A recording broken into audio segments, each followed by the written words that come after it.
Hello and welcome to United Front. I am not Seth Bidoff, but I am his normal co-host Jacob Terrell, and I've got a special guest joining me today. Paul is the president of Bank of America New Mexico. Has been a soccer fan for quite a while and a United fan. I'm assuming with the jersey there since 2019. OG. Exactly, and so Paul's going to help me go over a little bit of the match on Saturday, and then we'll also pick his brain about Bank of America sponsoring United and some other stuff. And so yeah, Seth is out of town currently. He is over in Georgia getting ready to come back, and Christina is also out of town. I'm not sure. I can't remember exactly where she is. So we were able to call an audible, and this actually has been in the works for a while, hasn't it, Paul? Yeah, I know we started talking about this, close to the beginning of the year. So, Yeah, and as we were talking beforehand, when they, I believe it's your PR team, yeah, or exactly. Carroll Strategies. yeah, they actually reached out to us, and we've never had that happen. So I was like, I don't know if this is legit or not. So, Right. but here we are a few months later, and we get to have you on. You were at the game on Saturday. Yeah. Now you said you've been a little busy this year, so you haven't been able to follow them and get to as many matches as the first few years. But what were your takeaways from Saturday? Yeah. First of all, I mean, well, thanks for having me on. And Of yeah, course. what a beautiful night for a game. I mean, that was just fantastic. I was able to make it to the tailgate beforehand, and it was a couple of different pride groups, and then of course the Curse and Black Diamonds were there, and so that was fantastic. Spent some time at the tailgate, and yeah, then just getting to the game and getting to watch it go down. What an a little back and forth throughout the game, and what an exciting way to win and advance in the Jägermeister. Yeah, I was planning on being out there as well, but I was working on Saturday, and right around the time I was supposed to get off, I had some stuff I had to deal with, and ended up working a little late and didn't end up making it out. But so you got the OG kit there. Yeah.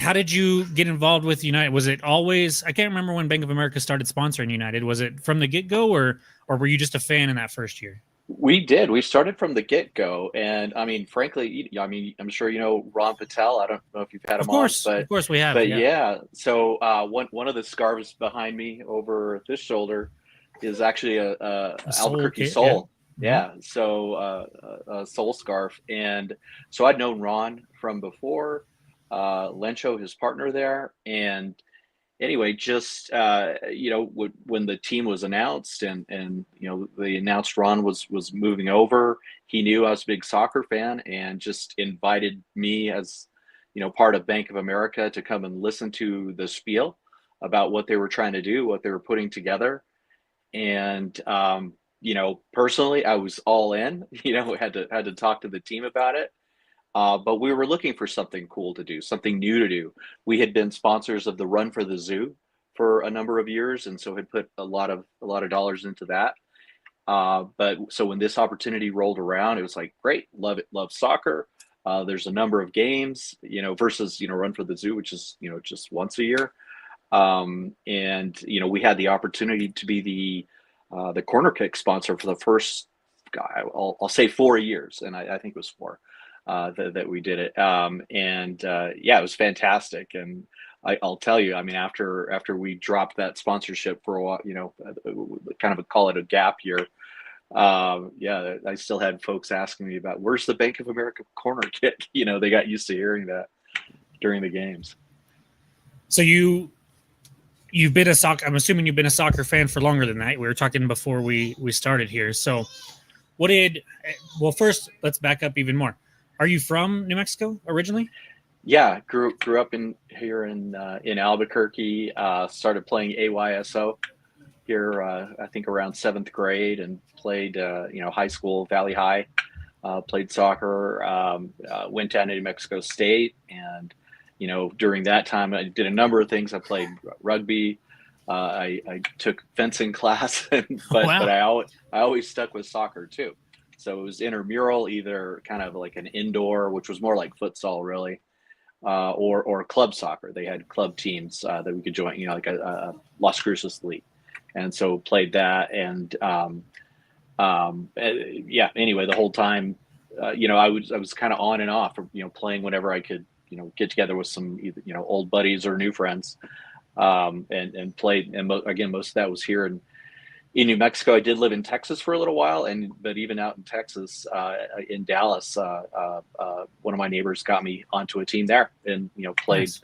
played at least for a year, maybe two, while I was in Texas, and then came back and same thing, just started playing with some buddies. And I mean, so I do still play a bit now, and that's all New Mexico United related as well, because the Curse, I'm sure you're familiar with, Of and you course. got some scarves up there. After the Curse formed, a number of us that were in that group at the beginning decided to form a soccer team of fans. And so one of the guys made up some shirts, and it was the Cursed Crew, and we practiced, and then we played one game, and then COVID. Yeah. so the team kind of fell apart. But after a month or so, we were like, well, we've been scrimmaging all this. Do you guys want to play still? And so we ended up scrimmaging, Tuesdays, Thursdays, just like we'd been practicing. And we did that all through COVID. I mean, we literally were Nice. out there in masks to begin with, but then you start learning more about the virus, and it's like when you're outside, it's not as catchy. And then really, when you can get a booster shot or a vaccination, then it was like, all right. So we continued on playing that whole time, and we actually still, there's probably like a handful of us that are, again, OG. We still play. I skipped playing tonight so I could be with you guys, but yeah, that's still going on. Is Jerry one of them by chance? Jerry was one of the originals. Yeah. Yeah. He's not out there playing with us, but Jerry was for sure one of the originals. Yeah. Me and Jerry, we're both Tottenham fans. Yeah. He's got his seats down the third base line there that he's almost always at, and every time I'm on the field going to that far goal to take pictures and whatnot, always see him. We always shout each other out. Yeah, good. Well, and who else you got? I know Tyler. He's a Tottenham fan. I know there's a couple others. The current president, Billy Anthony, is a Tottenham fan. So okay, there's a handful of us that are gluttons for punishment. But yeah. So were you around in New Mexico with the Chili's and all that as well? Have you kind of seen the evolution of professional soccer in Albuquerque? I knew of the Chili's, but I never went to a game. And I think Jerry was a Chili, right? Yes, I believe so. Or a Gecko, or maybe both. But anyway, yeah. So I mean, I heard about it, but yeah, no, I never saw it until the Soul came around, and then got out and started seeing some of their games, and while they were still playing. So obviously, Ron and Peter and David Carl up until this weekend, and everybody else over there has done a fantastic job with United, both on and off the pitch. I think some of the best stuff that they've done is the sponsors and whatnot, but then just the work that they do in the community. What is New Mexico United to you? I guess is the best way to put it. Yeah, I mean, as a how about I start here? As a Liverpool fan, when they announced the team name is just United, I was like, oh, come on. How original is that? Not. Yeah, a lot of people had that. A lot of people had that response. So really, yeah, I was firmly in that group. I was like, God, this is so dull. But what they've done with it is just incredible. I mean, talk about United. I mean, looking at the flag over your shoulder.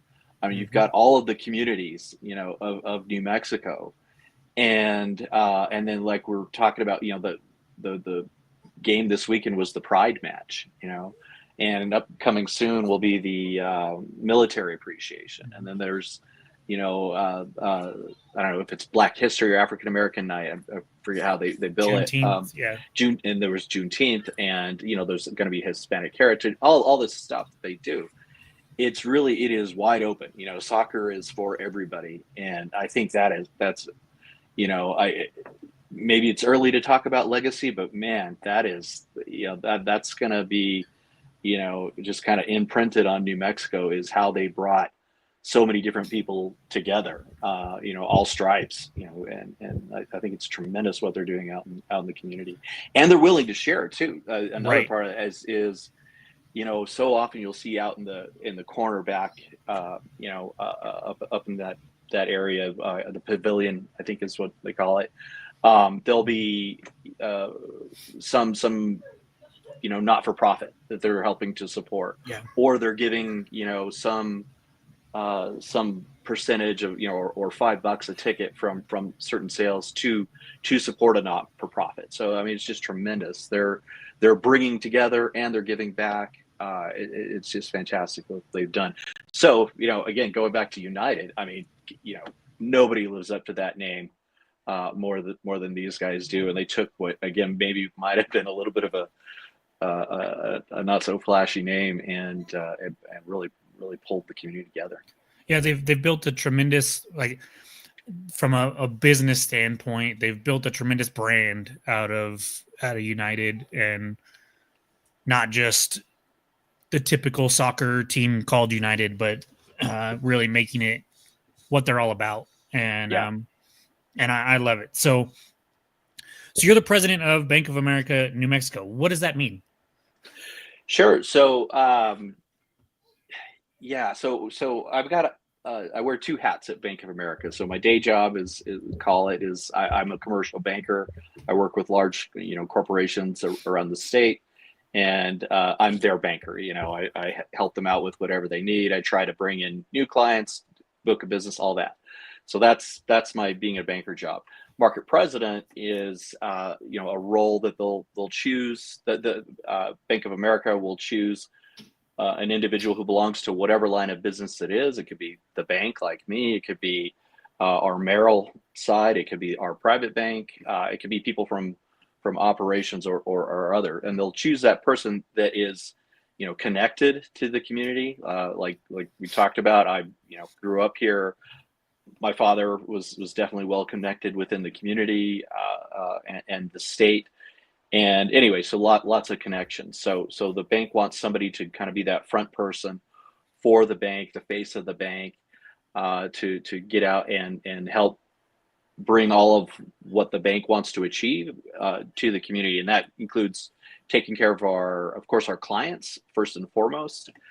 So I'm kind of like the buck stops here. If somebody wants to talk to the president, that's me. And not that I could solve everything personally, but I've got a hotline that I could dial up. Everybody within the bank and Merrill that's here has sort of a dotted line to me, and so there's that. And then taking care of our employees, and I'm responsible for our ESAT, our employee satisfaction scores, and so that's a reflection on what we're doing within the internally within the bank, making sure our people are happy. And then out in the community. And so that's, where we put our buckets of money. We've got our foundation dollars, and so people will apply for grants. And so I lead that here locally. And then, we've got our marketing dollars, which, our support of United comes out of to help that like the advertising that we do. So I mentioned before, we were the corner kick sponsors, and now we're the kickoff sponsors for this year. We got back in as soon as I heard what Bank of America was doing with sponsoring the Club World Cup this year, the World Cup next year, and then US Soccer added on. I was like, oh my God, we got to get back in with United and kind of leverage that locally to help support what we're doing broadly, globally, frankly, with that. Of course, those tournaments are going on here, but it's FIFA World Cup, global brand, and then of course supporting U.S. soccer as they go out and compete in international competitions. I just felt like after that hiatus year, it was like we've got to get back in and do more with soccer here locally.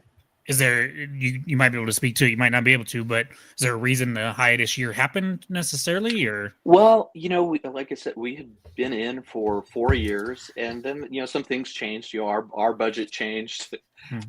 and their pricing scale went up, and it was just like, well, shoot, maybe we look for something else that we could support in the interim. Great relationship, with Right. Pete, with Ron, with the whole team there, Clint, but it was Tyler.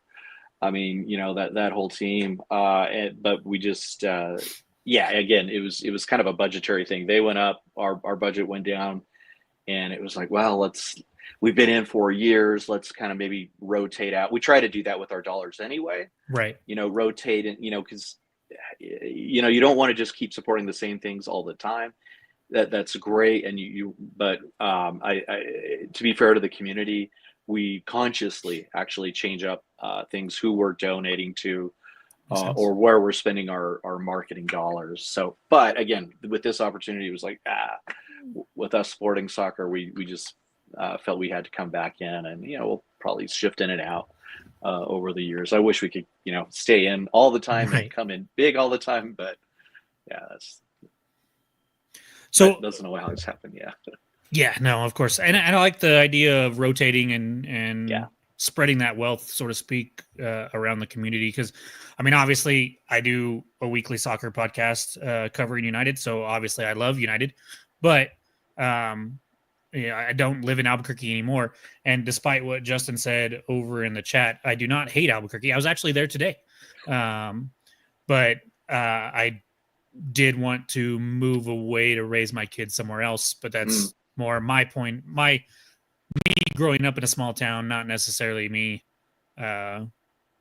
having anything negative against Albuquerque, but I do love benefiting different aspects of that community, and not just the soccer club. Sure. Yeah, and there's a lot of need. I mean, I'm on a couple of other boards and stuff. The Community Foundation, do some work there. Economic Forum, which is where they bring in speakers and talk to business leaders about critical issues. Everything from education to well, whatever. Education is just always top of mind for me. But it could be whatever kind of critical issue we're looking at: homelessness, crime, other issues that are going on. We usually hear some legislative updates from the mayor or the governor, through that group. And again, just hearing what is going on, and it does change. We have been dealing with some serious issues, over the last few years at least, with and I don't want to go down a dark path, but there's the crime and fentanyl. I mean, it's been rough. So you got to look at where you're putting your dollars, and it's going to change over time. It's basically what I'm getting at there. For sure. Because local needs are going to change, and so again, we're happy to support United now, and it's one of many things that we support. We're out, with I was recently on the board chair for the Hispano Chamber, and that's raising funds for lots of different things to support small business, which is just incredibly important. So, well, let's talk about the team a little bit. Yeah. As I mentioned earlier, this year you've kind of been busy, so I want to ask you a couple of large or broader topics real quick. Who has been your favorite player for United in believe it or not, we're in year 7 now. I mean, yeah, we've seen a lot of faces. God, or 6? Six, I think it's 6. We've seen a lot of yeah. faces though, and there's been a lot of great ones. So yeah, I mean, I'll go back to to Sandoval, because wow, I mean, what an incredible guy. That's where you got to start. I think. Super nice guy, as well, and what an icon of New Mexico soccer. Then to be the first signing. I was at the event where they announced that, him being the first signing. So that was great. And again, like I said, what a great guy. who else? I mean, Hurst. Wow, what a beast.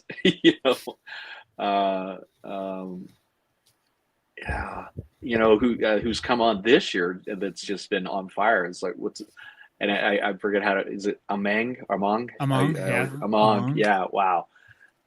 He really seems to be making things happen out on the pitch right Yeah, now. I thought so. So we've talked about Among quite a bit because when he was announced, he was actually announced at the Black and Yellow Bash, and I doing this podcast, we kind of pay attention to not only New Mexico United but the whole USL Championship kind of as a whole, and especially the Western Conference. So we had seen Among. I knew of Among from Colorado, from San Diego, Orange County. So I was familiar with him, and I thought he could be a real difference maker. And then it took him longer to get kind of acclimated and settled in. But I think Saturday was probably his best match by far this season, and I absolutely loved what he did. But yeah, Among, I think Vargas this year has really grown as like a number 10 role there. But so you were at the match Saturday. We kind of touched on it briefly. Is Among the one that stood out to you for that match as well? Yeah, I mean that's that's why I mentioned it. But I know he's had some other goals this year that have been fantastic, and so but yeah, getting on the board always great. I'm forgetting if he was in all the way through the penalty shot. I don't think he got Bruce came in for him in the second half. That's right. And okay. I actually think that you could I love Brucey. Don't get me wrong. Brucey he's an OG. He's the only OG left. And man, I just love the fight that he has. But when he came on, the offense did kind of take a hit, I felt, losing Among up top on Saturday in particular. But no, Among had been subbed off, which was fine. We ended up getting that PK win anyways, but he also scored on Wednesday in the international friendly against FC Juarez, which we won 1-0. And so, I wasn't at that match and it wasn't televised. So I wasn't, a lot of what Among has done, including on Saturday, to me is stuff that doesn't necessarily it's not going to show up in the score sheet necessarily. His hold up play has been really good. And unless you're watching the match, that's not necessarily going to show up in highlights or anything like that. And so, but he scored the winning goal there. He scores a goal on Saturday. He definitely seems to be finding his footing. And if we get Hurst back, it's going to be a good problem to have if they're both in form fighting for that. Or yeah.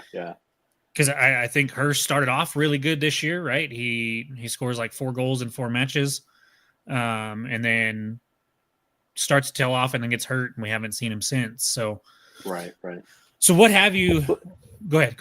Oh, I was just thinking about Tim Bacchus and as well. Just as far as some favorite player. He's just come up big so many times. I mean, he saved one of the PKs this weekend, and then just throughout these last few years. I mean,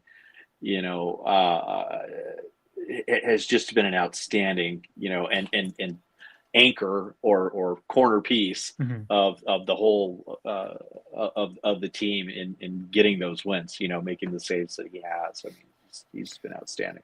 Yeah, I mean, it's hard to believe that he's been with us for as long as he has already. And yeah, I mean, there's been talk both amongst us that have been on the pod and then on social media and other things that some people are never happy with or aren't happy with him all the time. I do get a little upset when he allows a goal and he kicks the post and is just like super annoying every once in a while. But he also plays with a passion that I think is super important. Yeah. And that makes him the player that he is in a lot of ways. And so I kind of let that slide for the most part. But yeah, he comes up. I can't tell you how many times we've had one-on-one situations and he's made the stop. And he'll shut it down. Yeah. No. So, I mean, these last few years, I mean, he's got to be one of the top players. Saving a goal, almost as great as scoring. I mean, scoring's better. It's kind of, but that winning games, you need both ends Yeah, of the field, and so you do. he's actually doing it. Yeah. And we've seen that. I mean, Yeah. the match this Saturday, right? We get a lead, we give up a goal. We get the lead, we give up a goal, and then at the end of the day, Tambakis does come up big in the PK shootout to get us the extra point there, which keeps us alive in the Jägermeister Cup. So with that extra point, we're 3 points back of San Antonio, but we kind of hold our own destiny there because we play San Antonio as our last match in the Jägermeister Cup group stage, and if we beat them, then we finish level on points with them, and we have the head-to-head. So we would be the team to come out of our group. Have you, like last year they announced this Jägermeister Cup, but they just did it with the USL League One teams, and I kind of I knew it was going on, but I wasn't super stuck into it. I think what they're doing is fantastic, though. Have you been able to really dig into what that's about or anything? I haven't really followed it. Of course, I mean, there's the Open Cup, and that's great. But no, I have not followed really, what the Jägermeister Cup is about. I didn't realize it was only. I mean, is it? It's just the USL teams. Yeah, so it's USL League One and USL Championship. They broke it up to 6 groups and championship. Okay. So USL League One and all of ours. Alex, what's up, man? And so what it is just there's 6 groups. You play 4 group stage matches, and then the 6 winners plus the 2 second place teams. And I think they're going by points, and then if there's ties, they're going by goals scored, not goal differential, but goals scored. So I was looking at it. We don't really have a chance to come out as a wild card, as one of those second place teams. So we really just got to go win in regulation against San Antonio. And we'll get to move on, and we'll be in the knockout round, which will be 8 teams.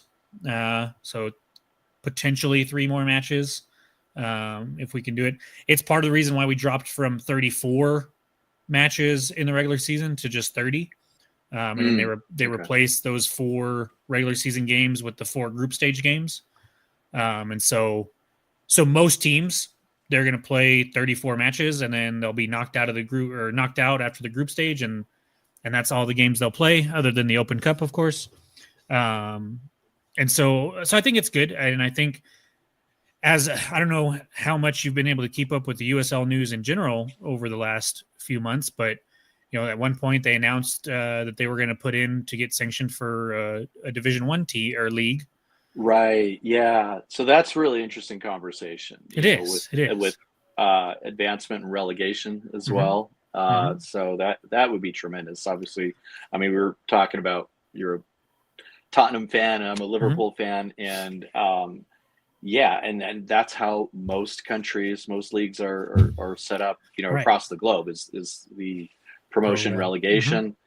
And I think that's great that the USL is kind of in to be able to do that. And we'll see what happens with MLS, if they get on board, or those owners want to just hold on to what they got. Who knows there? And there's so many what ifs, or so many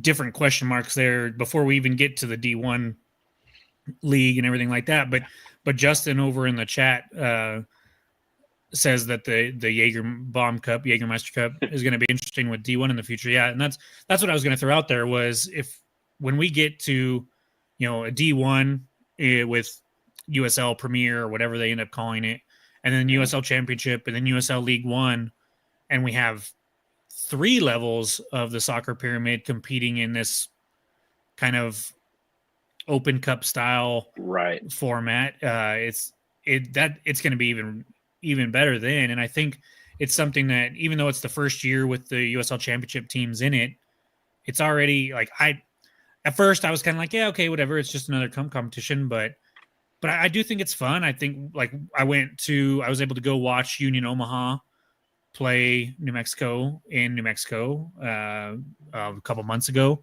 for the first game of the Jägermeister Cup, and so the more we can kind of vary who we play and stuff, and I think the funner it is. And so soon enough, we'll be able to.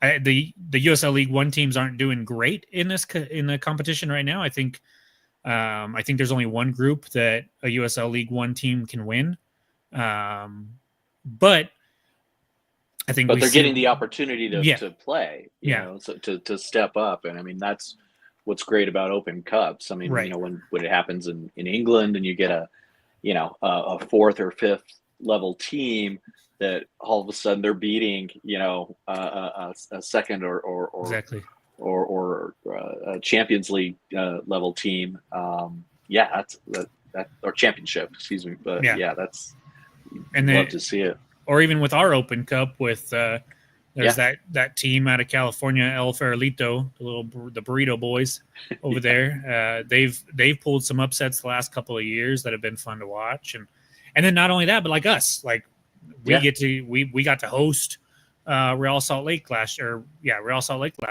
and beat them here at the lab, and so I've grown to love those competitions. The American fan in me wasn't necessarily for the Open Cup in 2019. But then we make that run and it's magical. Yeah, what an incredible run. Yeah. And then ever since then, I'm like, okay, I'm on board. Now I'm not super upset when we lose the Open Cup matches like this year. I wasn't crying about it, but when we do get to make those runs, it's special. I was able to go to Los Angeles last year when we played LAFC in the quarterfinals. I went, flew on the plane with the team and the other fans and had a fantastic time out there. So yeah, it's those kind of competitions are awesome. But you look at that and we've got a chance to move on there. But when we look at the regular season, which we'll get back to playing regular season matches this weekend, or Friday, actually, on the 4th of July, we get to play in Pittsburgh against the Riverhounds. We're sitting in first place in the West. We're not always looking, I think, the best, but the West is just such a wild situation right now that we're doing pretty good, and El Paso's finally good. So we not hate finally good. They've been good in the past, but they're good after a very bad year last year. Yeah, and that I don't like seeing it, but it does make for fun competition. Even though we're already done with our games against them, it'll be like if we finish 1-2 in the West and we could end up playing each other in the playoffs, that's going to be a crazy game to go to. Well, no, it is good to have the kind of the regional rivalries. I mean, El Paso obviously just, down I-25, but then Phoenix, that also is, that carries some fire with it. And Colorado Springs is getting there a little bit. Yeah. I mean that match on Saturday was pretty chippy, and there was definitely a little bit of irritating going both ways and trying to get under people's skin, and honestly, I'd love to see more of that with Colorado Springs because they've always been kind of what should be a rival, but part of it was because we kind of kicked their butts most of the time in the first few years, but they've come around. They obviously have the star and we don't, after winning the championship last year. So we've got a little bit to prove against them and they've got a little bit to prove against us. And I think that's what's making it even chippier this year. And we get to go up there one more time and I wonder, do you think some of that where some of these other teams are getting, I don't know, where they want to be, it's because of the fan base. I mean, because we do have such a rabid fan base, and we actually show up to the games. We go to Phoenix, we go to Colorado, we go down to El Paso, and we wear our stuff. And everybody I've met seems really cool, but about it. But you see the fans that come to from El Paso specifically, and oh my God, guys, They could be not the best people sometimes. I mean, but there's always going to be somebody, and it seems like most of our guys are pretty good. Although I've heard stories too in our supporters group, there's always one, section. Yeah, yeah. I mean, it's like, come on, guys, that's not what United's about. Yeah, there's always some. I mean, the Portland match, the Timbers 2 match in 2019 comes to mind when we threw drinks at a Portland player, but yeah, that's, I mean, it's going to happen here and there, and so just but it bleeds. I mean, that's what I'm saying. Like that, the fan, whatever going on, if that bleeds into the teams themselves, and it's like, all right, these guys were. I think it does, because I mean, we've seen a ton of turnover, right? Especially the last 2 years with the team and coaches and everything like that. But what's stayed the same and what's kept that rivalry with El Paso fierce is the fans. It's not, we have a ton of new faces. With last year specifically, we had a ton of new faces, and yet those games were still a little chippy and a little competitive, even though El Paso wasn't as good last year. The El Paso matches this year were still fun and energetic, and maybe not quite like they have been in the past, but they were still pretty rivalry-like, for lack of a better term. And then Phoenix always is, but that's just Phoenix. Yeah. Well, you think that, I mean, a couple of the players, what was this, Yuma from El Paso? Yuma. Oh my God. And then, I can't think of the guy from Phoenix. Yeah, maybe that Solomon Asante was always annoying. I knew there was an S in there. Yeah, somewhere. And so that was wow. There's always somebody, and actually Asante is down in League One right now with Texoma, and they played Phoenix in the Jägermeister Cup over the weekend, and it was like a 5-4 game. All right. It was pretty wild. I didn't get to see any of the highlights just yet, but I know that it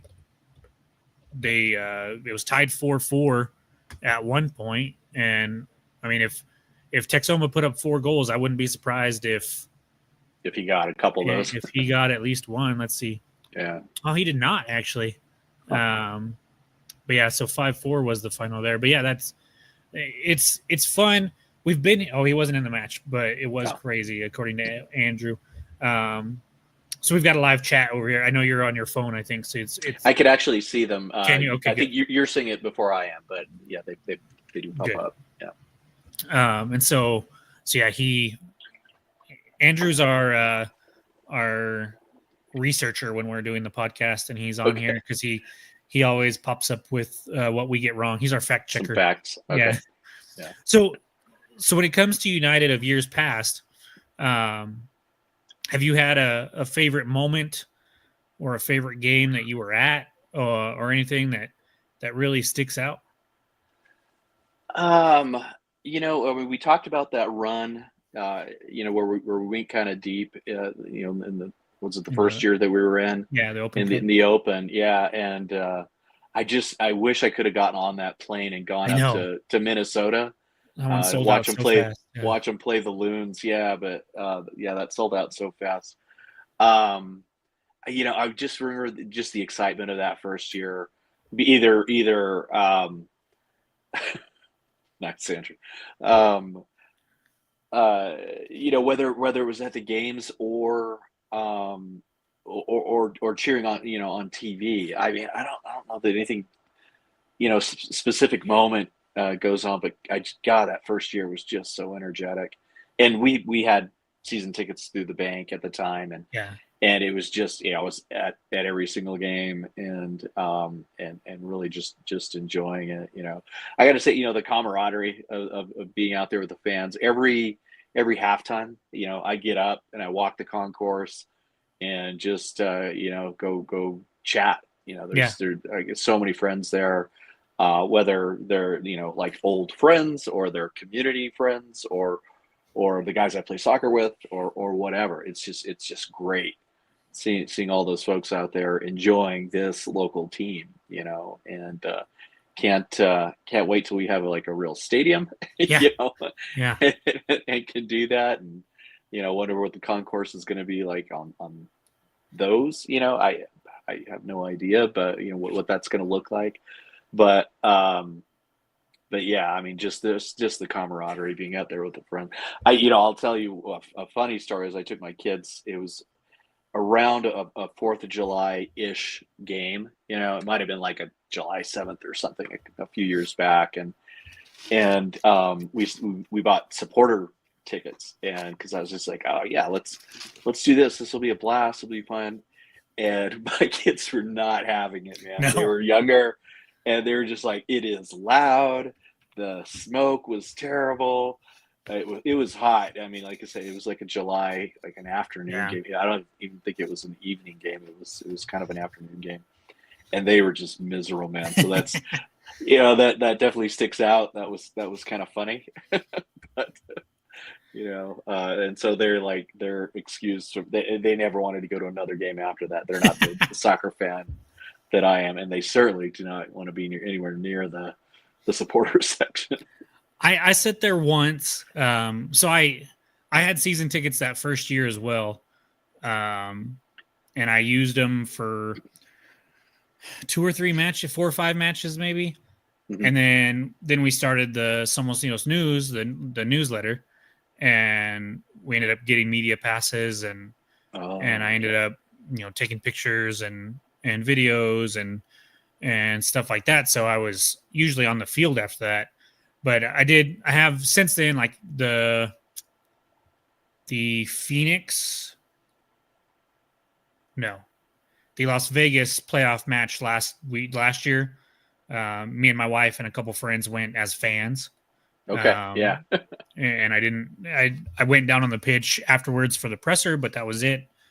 We watched the whole game from the stands, and I've sat in the supporter section a couple times, and yeah, so and then I've sat in fact, Ron gave away his seats one time a couple years ago, and I had a buddy that hadn't been to a game yet that season, and Ron ended up giving him the seats, and I ended up going with him instead of going on the field. I sat with him, and we were like front row, right there, right at the center line, and so that was cool. There's really not a bad seat in the house there at Istopes Park, I don't think, and I can't wait for. Like, I've been going up the stairs there at Istopes Park, and when you go up the stairs to club level, I'm assuming yours were there.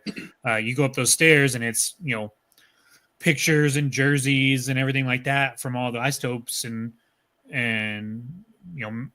from Manny Ramirez and the cheeseburgers and all kinds of cool stuff like that. And I just can't wait till when I walk upstairs that are just United themed the whole way up, and I'm excited for that. Yeah, Sandoval jersey and whatever. All the other guys that have come through over the years. Sandoval, all the special jerseys that we've had between Meow Wolf Nights and Pride on the Pitch and this and that and the other. And I wore this one tonight, but it's like everybody else in New Mexico, I've got probably, half a dozen jerseys, at least, T-shirts, scarves. Oh my God, I got a ton of scarves, and I've got too much. Some flags say. And so I all that good stuff. I have my scarves behind me, as you can see. That's not all of them, but it's most of my scarves. I stopped buying scarves for some reason, and I'm kind of mad at myself now because I like them. But I think last time I counted, I think I had 17 or 18 kits. Oh my God. I have pretty much all of them. I don't have a Crane Shares one from year one. Okay. The white ones. I don't have one of those. And then the second iteration of them, they're just the black with like the Zia symbol stripes on the across the waist there. I have the black one of those, but not the yellow one. I think I have pretty much everything else. Wow. And so, the thing, I mean, for me, it's like I just don't wear them that often. It's like I wear them to the games, and once in a while we're going. I went up to visit my dad in Ohio, and so put on this. And my dad, I took another one up. I can't remember. I think I bought the one for my dad anyway. But we went to the who is it? The Crew. Oh Columbus yeah, Crew. Columbus. Yeah. Yeah. So we went to their stadium and just to look. We went to the gift shop and picked up a couple things and but ran into like a player in there and then somebody else who was like with the team, and they actually, because we were wearing our United stuff, they actually let us in to the Oh, stadium to nice. take a couple pictures. They didn't, we didn't go down on the pitch or anything like Right. that. It was just like, yeah, you guys, they walked us in, kind of pointed out a couple things, and but yeah, just because we were wearing our United kit, they're like, oh yeah, respect. It's like, all right, cool, Yeah. thanks. Yeah. I've worn them. We went to San Antonio for spring break one year. I've been to San Diego for a trip. We've Yeah. been to Vegas. We were in Vegas. We actually went to the Vegas match in Vegas this year because it coincided with the Mountain West basketball conference tournament. So we went there and watched the Lobos on Thursday, and then turned around and watched United on Saturday. And I didn't see a lot of United gear. I saw a couple pieces there, but everywhere you turn, there were Lobo gear everywhere. Yeah. And so I was wearing stuff like this, and they'd be like, "Oh, you're from New Mexico," and then they'd lead to conversations. Yeah, it's really cool. And always seems to do that. I think I got stopped once in San Antonio by a San Antonio fan that chatted with me for a little while. And so yeah, I think that first year, the Open Cup run that we had that first year really put us on the map. And then two, since that first year, I think our social media teams have kind of killed it with kit releases and and stuff like that. And I've noticed, I was talking to Seth and Christina about it at the beginning of the year. Everybody copied us now. Like everybody does. I don't remember kit releases Right. videos being a thing until we kind of started doing them in 2019, and now everybody does them. Now they do. And Well, when the God, what was it? The Sandia one came out. Yeah. The gold with the turquoise Sash, like sash band. That video, I need one of those. And so totally went out and got that. The Taos one, pick that one up right away. And I've got my Pride jersey up there and stuff like that. But it's so much cool stuff. They do a fantastic job. Yeah, they really you talk about traveling. So I have taken like the jerseys international too. So I went to a wedding in Croatia. Nice. And took this one, and then I went actually to Spain, and actually one of the days that we ran with the Bulls, I was wearing the white. It's like a quarter zip pullover, and it has like a pride badge. But you wear red and white, and so I wore that my United that quarter zip while I was running 1 year. Like I guess that was 23 when I went and ran. So nice. Anyway, take it all over. Well, Paul, I think we've touched on pretty much everything that that we had talked about pre-show. Is there anything else that you want to mention or bring up? Or I know you mentioned it a little bit, the FIFA World Cup and the Club World Cup and Bank of America sponsoring that. I'm assuming that's pretty great. I'm super excited about that. I got to tell you, I was in, the bank pulls together all the market presidents twice a year. And so I think it was just last fall, we were in San Diego, and they announced, the first bit of that. And which was the Club World Cup and the World Cup.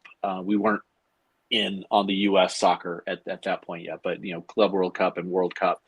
So anyway, was super excited. Literally got chills as I was sitting there, nice. hearing this fantastic news. And so the bank went all in, and it's really exciting. We're the only financial services industry sponsor, so we're like the official bank of FIFA World Cup and US soccer.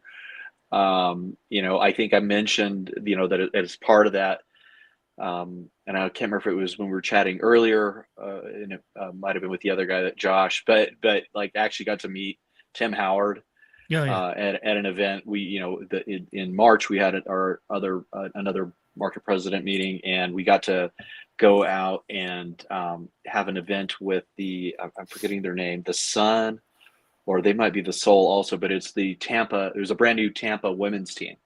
And Oh, okay. so we got to go out there and do some, like some skills stuff, all these, market presidents that most of them have no idea about soccer. I was like, oh yeah.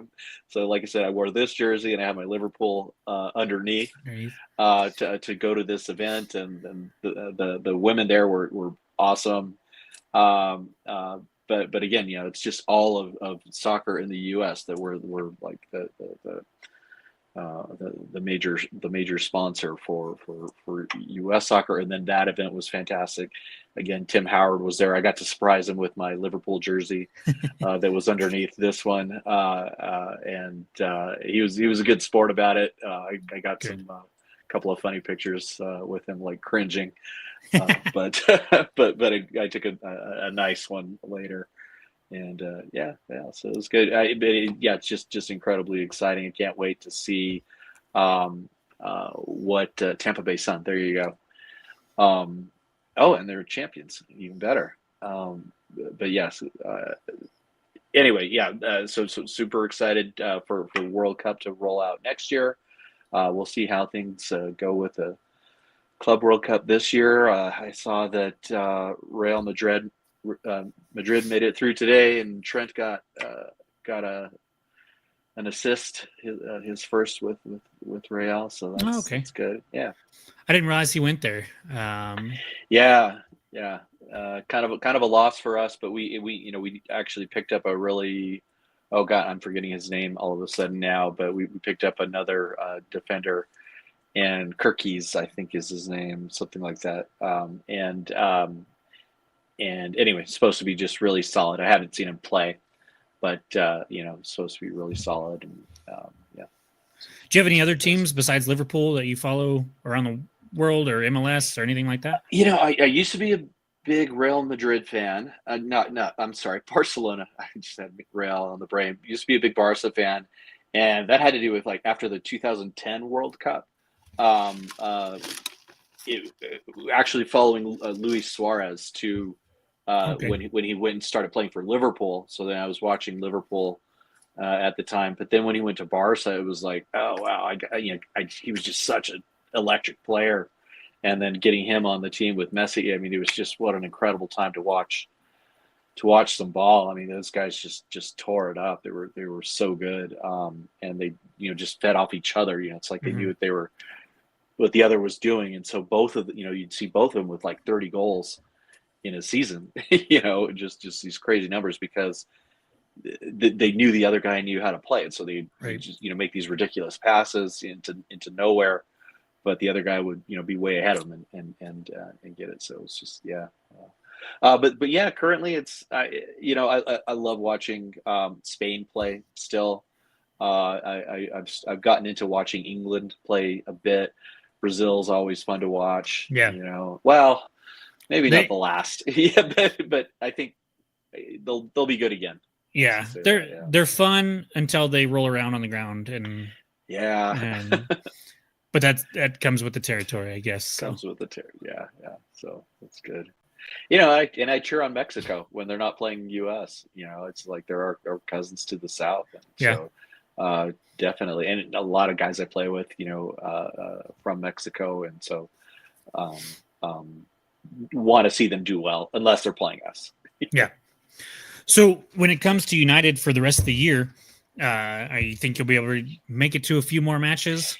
Yeah, I think so. I know I'm kind of tied up the next few weeks, but we've already got something on our schedule for September. I know that we're having like a bank event there. Oh, okay. And then like I mentioned, there's with the military appreciation,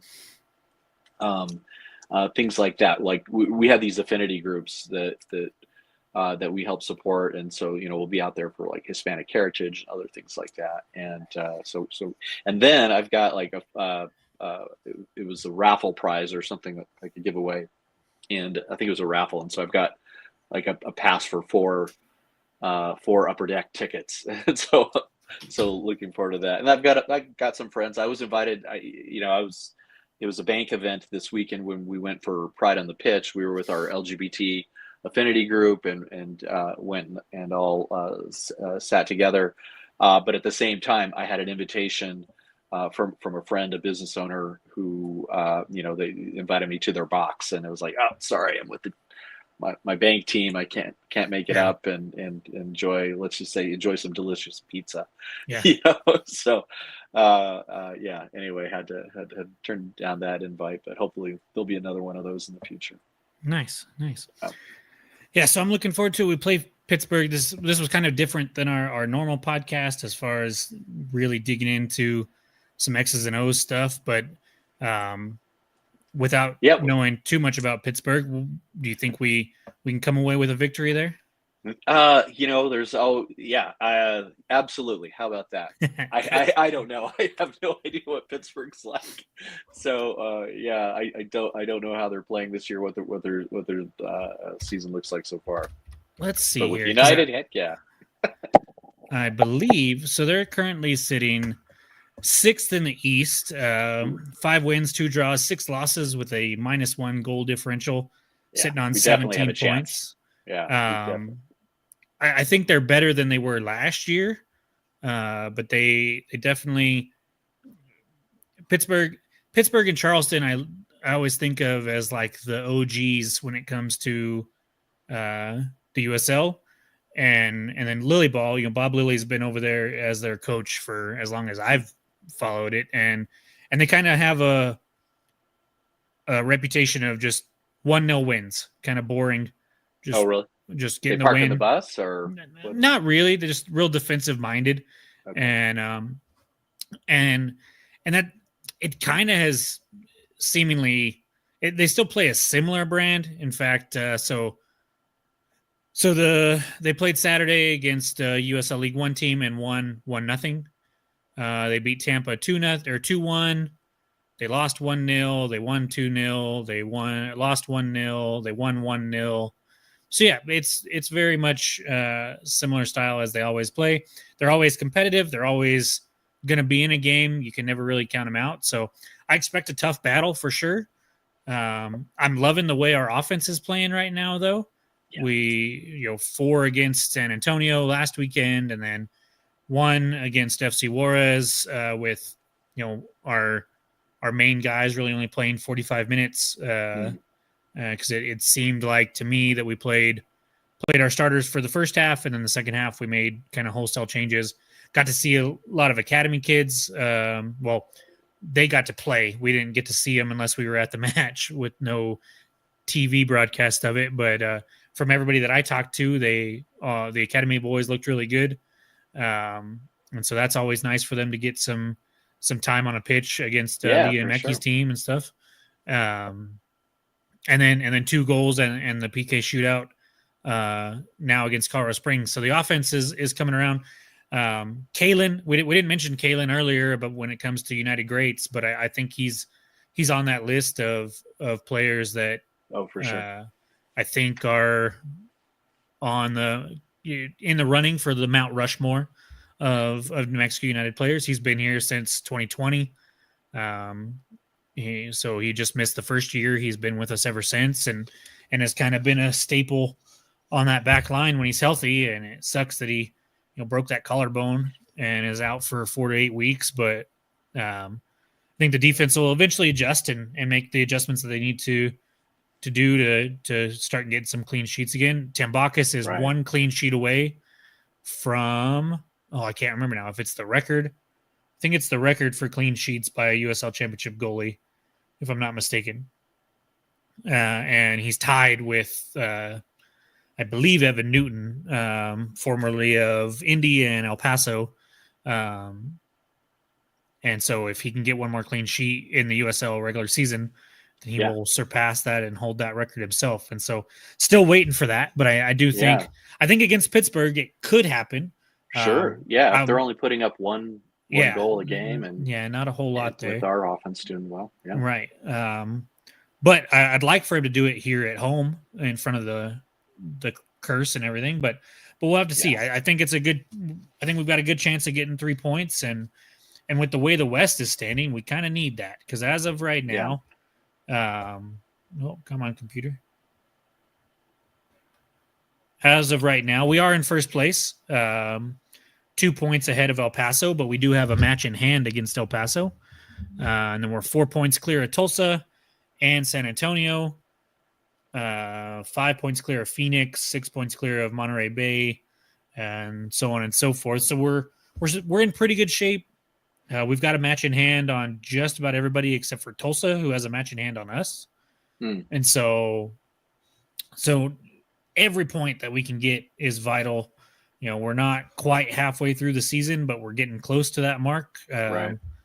And so, yeah, it's going to be an important one. Not necessarily as important as when we play Western Conference teams, because those hold a little more weight. But we've had a mixed bag. Like about the consistency, and it's like making sure we're hitting it all the time. Hopefully, without those injuries. I mean, a collarbone, ouch. Pulls you out for a while. Yeah. I remember, last week when I was up in my friend's box, last year when I was up in my friend's box, there was the box right next to it was just full of like injured United players. Yep. And which was great for getting a couple of pictures, but you just hate to see them up there and not down on the field. So, and it's a part of the game, right? I mean, we've dealt with injuries every season. We've had somebody go down that has hurt us a little bit, and this year's no exception. Hurst has been down for a while. Ryden's down. Rivas missed some time. Harris hasn't played at all yet after a really good early season last season until he tore his ACL or MCL. I can't remember which of the ones. And so injuries are always going to happen. Herbert missed some time. It's always going to be an issue, but I think we've got a deep enough team that we've been able to weather it, and we're still in first place even with all those. So and then that's where you got to worry about like the Jägermeister Cup Open, that kind of stuff with the volume of play. I'm glad you mentioned that they play 4 less league games. It sounds like so. I mean, that helps with that. But we heard it with European soccer and the English teams, talking about the level, the volume of different tournaments that they've got to play in, and the potential for fatigue and injury. And obviously they took some steps with allowing more subs in those leagues, but we'll see. Hopefully team gets through as best they can with the adjusted schedule. And I think, as it stands right now, we played one extra match in the Open Cup that we lost, and then if we don't end up winning, I think it's July 26th is when we play San Antonio in the last group stage game for the Jägermeister Cup, and if we don't win that one, then we won't play any extra games in that. That's it. Yeah. And so we'll play 35 during the regular season and extra competitions. Then we'll go into the playoffs relatively fresh, honestly. Last year, I think that's part of what did us in last year was we made a deep run in the Open Cup and played a lot more games and traveled a little bit more and kind of caught up to us there in the playoffs a little bit. We didn't have Hurst for that playoff game that we lost against the Lights, and maybe if we don't make that run, he's a little fresher, but also if we don't make that run, he doesn't get to score on Hugo Lloris, and so I think he would trade that over missing that playoff game. Actually, I don't know. How cool would that be? Yeah. And so I'm excited for the season, and we're like I said, we're almost halfway through. We played 13 regular season matches, and we're still in first place, just kind of trying to build off of what we had last year. Last year was a great season. Nothing's going to, obviously on the pitch, last season was way more successful than 2019, but 2019 was magical in a lot of other ways. And so just keep building on the legacy that we have. And I'm happy that Bank of America is back to being a part of that. And Absolutely. Yeah. So proud to be back out there, hear our name called out on the field, and actually, yeah, and they let me do the coin toss for the first game this Oh, this okay. year, so Nice. that was great. So yeah, I, but I yeah, it means so much. I mean, it's the largest sport in the world, mm, and it's growing here. When I think it was NBC picked up and started Premier playing League. Yeah. Premier League games. I mean that obviously drove a lot of viewership, and now it's everywhere. I mean, Peacock is part of the NBC Right. family, but so you can watch there. But then the Champions League and all these other tournaments. I mean, CBS you and just stuff like hear that. it Yeah. so often. So it's great. I mean, I frankly don't really, maybe I'll catch the Super Bowl, but I'm kind of ADD too, so it's like I can't, watch those games where it's like, yeah, Yeah. stop and go. But yeah, I can get into the rhythm of watching a soccer game, and it's just cool, and it's going on, everywhere from kids starting to play, and now they've got their teams, and so yeah, lifelong love of it. Yeah. It definitely seems that's with the Club World Cup coming here and the World Cup coming here. It seems like it's the perfect time to have those competitions here because soccer stock in America definitely has been Yeah, rising rising. for Hmm. a little while now, and I think the USL Championship is a perfect kind of epitome to that because Yeah. they, I mean, they don't get a ton of. Not everybody gets a ton of fans, right? You have the Miamis and the Vegases that are drawing pretty poorly, but then you've got Lou City, who's averaging over 10,000 a match. You've got Yeah. us. You've got Us. Yeah. Sacramento. You've Yeah. got Colorado Springs is actually doing really well this year in attendance, and Oh, so good. it's definitely trending in the right direction. And if we can, Yeah. I don't Yeah, even, you I get don't, you get some drive behind your local teams, yeah, some motivation. And again, I think our guys did it right. I mean, they really got in there and activated the fan base. I don't think some of those other teams had our marketing and motivation and positive motivations, to really bring it around.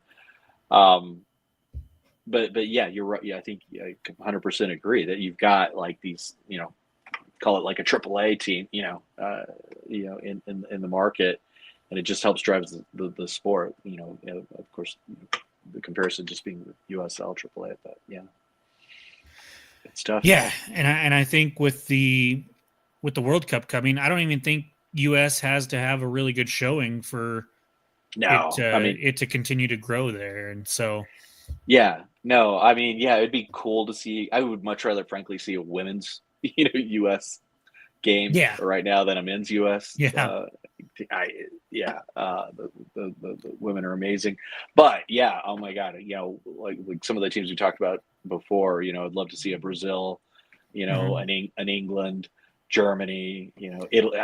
So many of these teams, Croatia, oh my god, amazing players. From there, Portugal, what a crop of players that they've got right now. hmm I mean, just fantastic. do you have So any plans to go to a World Cup no, match? no plans yet, but I do want to go. I mean, I would love to actually see where is it, Monterrey, down in the stadium in Monterrey. Oh yeah, That's like a beautiful stadium. hmm That would be outstanding. In the U.S., I don't know where I'd want to go. Maybe like a Florida, those, I think that would be kind of cool to watch a game there, or Orlando or Miami. yeah. But no solid plans yet. But would love to get out and catch a game. And we get discounts with the bank, but yeah, unfortunately, yeah, they're not handing out tickets to us yet. Yeah, So yeah, not for those ones, I imagine. yeah, Yeah, I plan on me and my buddy, not Seth from the pod, but another friend of mine who's a big United fan that I've been friends with for years. We don't have a plan yet because we kind of want to see the U.S., but we don't have to yeah, see the U.S. But we're kind of debating on where we want to go and which one we want to go to. But we definitely want to go catch a game or two in 2026 because I think that's something that I think with the way soccer is Sure, progressing in America, that we'll get another one before I die, but it might be a long time. So, and right, yeah, and and um and who knows? God could call my number at any minute. So I yeah. better get the YOLO. chance. Yeah, yeah, get the chance to go do it now. You better go do it. So we're planning on making a trip somewhere and doing that as well. And I think I'm curious to see. So I just pulled up the attendance tracker for USL this year so far, and there are 4 teams averaging over 9,000, a couple more averaging over 8,000. Colorado Springs is averaging over 7,000, Well, good for them. Yeah, and because they, then yeah, 3 others averaging over 5, including El Paso. So El Paso, Detroit City, San Antonio, Colorado Springs, Rhode Island, Luz City, Indy 11, Sacramento Republic, us, and then Oakland Roots are 10-1 there. yeah, And really Oakland is kind of buoyed by the fact that they had like 25,000 in their first match there at the Coliseum this year. And since oh then, wow, I think since then it's probably been like 6 or 7 a match. And so yeah. that average has come down, but they're still Oh, gotcha. technically leading in average, which is Yeah, nice. And but that's good. I mean, that those numbers. I mean, because those first couple of seasons, it seemed like Colorado would have like 1,000 people there. yeah, The stands would just be bare. well, And they, I guess then they built this place, but yeah, after the the, fact. But even then, you'd watch the game and there'd be almost more United yeah. fans there than Colorado. I went to a Colorado Springs match in 2019, and there were definitely more United fans Yeah, than Colorado Springs fans at the time. But building their own stadium helps a lot. yeah, right. It allows them to build that brand even more. And then of course last year winning a star, putting a star on your jersey and winning the championship is gonna draw some people in as well. Right. So yeah, I'm excited for the direction that soccer's going. Like I said earlier before we were on the pod, and most of the people listen kind of know my story already. I was not a soccer fan per se before United became a thing. I would watch the World Cups, and I've been a huge sports fan, so if you put lacrosse or rugby or soccer or tag, I've watched professional tag. During COVID, I watched a lot of marble racing. If you put any kind of competition in front of me, I'm going to watch it. And so I'd watch soccer here and there, but I didn't really have a rooting interest most of the time. And so I'm one of the ones that has jumped on late, but I tell you, I love it now. And I still watch my basketball teams. I still watch my soccer or my football team. I still watch my baseball team from time to time, even though it's the Rockies and they're absolutely terrible. But I will watch just random soccer games. Yeah. And I don't do that for other sports. And once you really watch it and kind of start to understand a little bit of the tactics and why things are doing, like if you're just watching it, like that's part of the reason why I didn't get into it at the time was you just watch it and then you just be like, pass here, pass there, pass here, pass there, and it's kind of like, all right, come on, guys, do something. Yeah. But now that I've watched it enough, I mean, I've watched hundreds and hundreds of matches now in the last 6 years. And so now I'm like, okay, there's a reason why we're doing it this way and then doing that. And then circulating the ball side to side. Yeah. Trying to find little pockets and create the space. Exactly. And so I love it. But no, I mean, when I mentioned that trip to Spain and I was with my older brother and we went up to Bilbao and, I never watched Athletic Club really, unless they were playing, like I said, Barca at the time, but the stadium was walking distance. So it was like, all right, we're going to that stadium and take some pictures just because it's like, this the history of them as a team. And then, did a little bit of reading up about it and just being there, at a professional, Spanish La Liga level team, just getting to head by was cool. And frankly, I would have taken if I could have gone and watched, like a third division, fourth division, I would have been there. just to see it happen in another country. That would have been fantastic. Yeah, we've got a friend of the pod that his name's Christian. He just him and his partner just moved. His significant other. I don't think it's his wife yet. I can't remember. Sorry, Christian. I'm drawing a blank. But they just moved to Germany. They moved to Japan a little while ago, and then they just moved from Japan to Germany. And the town that they're in Germany has I want to say a third division team. And so he's excited to go see those. And he's not super far from, I think it's Mainz. Okay. And so yeah, he's excited for that. And I think of like Fenway Park, right?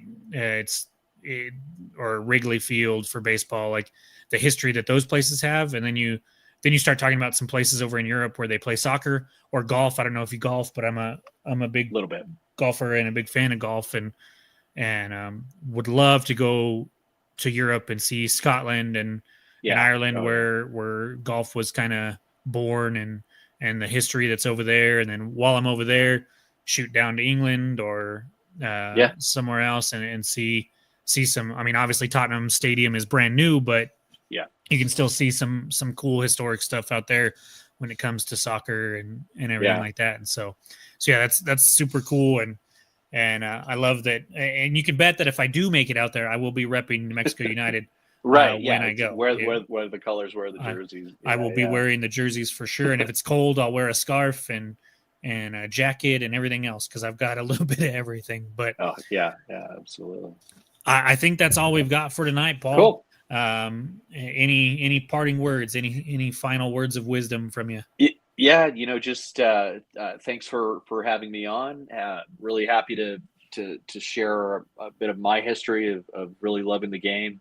Of course. And really, I mean, being pretty much a lifelong fan, again, since like 7th grade when I started playing, and through now and for the foreseeable future, and then thanks for letting me share about what the bank is doing. Really, really proud of that. Like I said, I got chills when I heard it was happening, and just so excited that B of A is stepping up to help bring it, to more people. And super excited for that opportunity. And hopefully I'll see you out at a match here soon. Yeah, for sure. I know I can't say that I know, because I was going to go Saturday and my job didn't allow me to, but I plan on being at the next home match on the 12th, I think it is. Yeah, and I was just thinking, I'm out of town for a wedding at that time. But I'll be at that one, and I'll be at some others, and then once we get closer to the playoffs, I try to make so my job. I'm the park superintendent, law enforcement officer at Sumner Lake State Park. And so during the summer is my busy season. That's when we get our most visitation, and on the weekends it's kind of crazy. And so once the summer ends, once we get past Labor Day, and things start to die down in September and October, I make it to a lot more matches. And luckily this year, I think we have, I want to say 3 in October. If I'm not mistaken. Let's see here. Yep, we got Rhode Island, Oakland, and Orange County back to back. And then we've got one in the end of September and one in the middle of September, 2 in the middle of September, actually. So 5 home games there. Definitely be at those. Yeah, 5 home games there in September and October. David. David's over in the chat. David, Hey, Dave, what's up? I was just talking to Paul about not being able to make it to this last home match, and with it being your last one, I really desperately wanted to get over there, but couldn't make it happen. So I'll be. They gave Dave a fantastic send off. Good. I'm glad to hear that. Another quick little anecdote where I went to New Orleans a couple of weeks ago, and Dave and I were on the same flight. I was flying through Houston. He was on his way to Houston. Yeah, so got to see him there. Nice. But anyway, nice. Amazing dude. Yeah, I mean, he's been for as long as we've had the pod, he's been our point of contact there at the club, and he's been great to us, and Yeah. gonna miss him for sure. And because I missed that last home match that he was gonna be working, was pretty bummed. But David, I'll be giving you a call, telling you a proper goodbye at some point. And so yeah, All right. we'll be at matches. I'm sure our paths will cross at some point later in the season. And I thank you for having Carroll Strategies reach out and wanting to come on, and hopefully it lived up to what you wanted it to be. And Very cool. And we'd love to have you on later as well, whether it's win the World Cup or Club World Cup, or actually that'd be really cool. Yeah, maybe as we're talk about deeper some of into the those. club. Yeah, deeper into Club World Cup, or as we get into World Cup next year, that'd be fantastic. Dortmund is my Bundesliga team that I kind of follow, and they were playing Monterrey today in the Club World Cup, and I honestly don't know what happened there. Dortmund won 2-1, so Dortmund moved on. So yeah, we're all right. We're something's going right for me at least. United's going good, but most of my other teams are struggling this year. So well, I know we could all agree that we're just so happy that Man City won absolutely nothing this year. They're out of the Club World Cup too, so they got knocked by Al Hilal or somebody. Exactly. Yeah, so. That was an upset. I listen to a lot of podcasts. I always kind of have, and one of the soccer ones I listened to was the title of the podcast was "Can Anyone Stop Man City?" And then less than 24 hours after they posted that, they got stopped. So that was good. Yeah, they're out. That was crazy. I mean, I think that goalie had like 10 saves. 10 saves. Yeah, was it 10? Yeah, it was 10. I'm pretty sure. I just saw a highlight package on social media the other day or earlier today that had all 10 of them, and I was like, dang, that's. United tends to face that every once in a while. We get some goalies that stand on their head against us, and it can be frustrating. So I bet Man City was furious, but I'm not gonna feel sorry for him. That's for sure. Hate to see it. Oh, no, just kidding. Well, Paul, thanks again. All right. David, Josh, Andrew, Justin. I think that was all that I saw over in the chat. Thank you guys for being over in the chat. And for those listening at a later date, thank you guys. Be sure to rate and review us. Paul, again, thank you so much. It was a great conversation. Excited. Like I can talk about, my wife often laughs at me because I can talk to somebody about their job or watch them do their job if they're really good at it and are passionate about it, even if I have no idea what the heck they're talking about or doing. Yeah.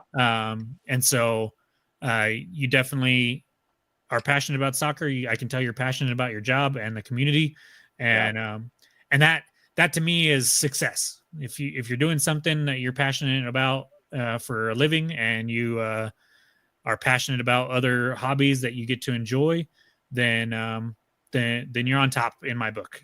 Whether you're making $1 million a year or $20,000 a year, if you're passionate and happy about stuff, then you're on the top of the list in my book. And so I can tell that about you, and I'm happy that you came on, and can't wait to have you on again. We'll all be in contact with either you or your team, having you on at some point in the future, and maybe when we win a star this season and get to put a star above that crest, we'll have you on in the off season to chat about that. But thank you again, guys. All right. And we will see all you guys next week. After it'll be Tuesday, like always, 8:00. Seth and Christina, I believe, will be back. And we'll be hopefully talking about 3 points against Pittsburgh.